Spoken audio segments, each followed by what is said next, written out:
I picked up a low-cost poncho for less than a tenner in the middle aisle, but is it worth it? Let's take a look.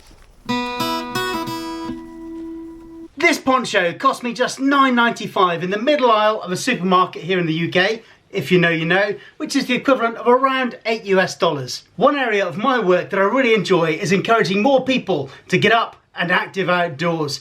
And one of the barriers to getting outdoors for some people can be the price of kit. So when I found this for less than a tenner in the middle aisle, I thought I'd grab one and find out what it's like. Let's take a look at the packaging to find out what it's all about, and then we'll get it out and give it a bash. The description says that it's a waterproof poncho that you can also use as a tent awning for rainwater collection or as a blanket to sit on. So basically this is just a small tarp with a hole in the middle and a hood. But how waterproof is it? Because that's really important. It says on the packaging that its waterproof rating is 2000 millimeters hydrostatic head, which is really kind of rated for very light rain. Hydrostatic head, or HH as it's often shown on outdoor garment labels or even tents, is a way of measuring how waterproof a fabric is. The measurement, shown in millimeters, relates to how high a column of water would need to be before it penetrates the fabric. So in this case, a 2000 millimeters hydrostatic head means that a column of water 2000 millimeters high could stand on this fabric before it breached the material. To put that into context, I often wear Rowan clothing and their waterproofs have a hydrostatic head of up to 20,000, so 10 times the waterproof rating of this poncho. Now obviously performance gear at that level requires a far greater financial investment, but this poncho at less than a tenner should still serve a purpose. A few key points that I'm particularly interested in. How well does it fit? Can I wear it whilst I'm also wearing a Camera SF pack? Is it easily packable? In reality, ratings aside, how does it perform in adverse conditions? And how easy is it to use this as a makeshift shelter? So let's take it out of the packaging and give it a bash. As a quick side note, the packaging is minimal, just 2 pieces of cardboard and absolutely no plastic used in the packaging at all, and that fits with my leave no trace ethos. Well, that wasn't difficult at all. It's just a big piece of material. You poke your head through the hole in the middle, pull the hood up and you're good to go. There is this kind of affair on the front here, which is so you can tighten this up around your neck if you want to, or if you need to vent because you're getting too hot, just loosen it off and you can vent. There is a pocket on the front. It's got a double Velcro flap, so you got one flap there, another flap going the other way inside, and then quite a deep pocket inside. That could be useful.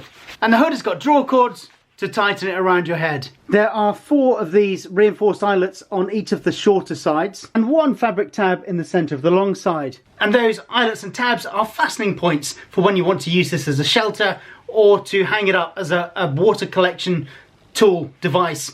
Although I have to say that the chances of me using this to collect water are slim to none. If you're using this as a tarp for a shelter, obviously you need to block up the head hole in the middle. The last thing you want when you're under shelter is wind and rain coming through the centre. As a ground sheet, if you were on grass or a forest floor where you could clear the area properly, I'm sure it would be absolutely fine. But the material doesn't feel too robust, so it would probably be susceptible to rips and tears from even the smallest twigs or stones. And my concerns for the ruggedness, robustness and longevity of the material also transfer to its use as a poncho. For example, I wouldn't choose to use this if I was pushing through thick woodland. All I've got to do now is test this thing out in the rain.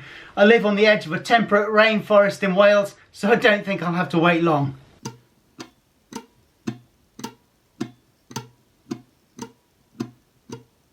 Right, this is no joke, but it's pretty cool. Literally 15 to 20 seconds after saying I wouldn't have to wait long, the heavens opened and it's hoofing down. I'm out, and despite the blue sky behind me, that way it's really dark. It rained hard. I tried this out, it kept me dry, it worked.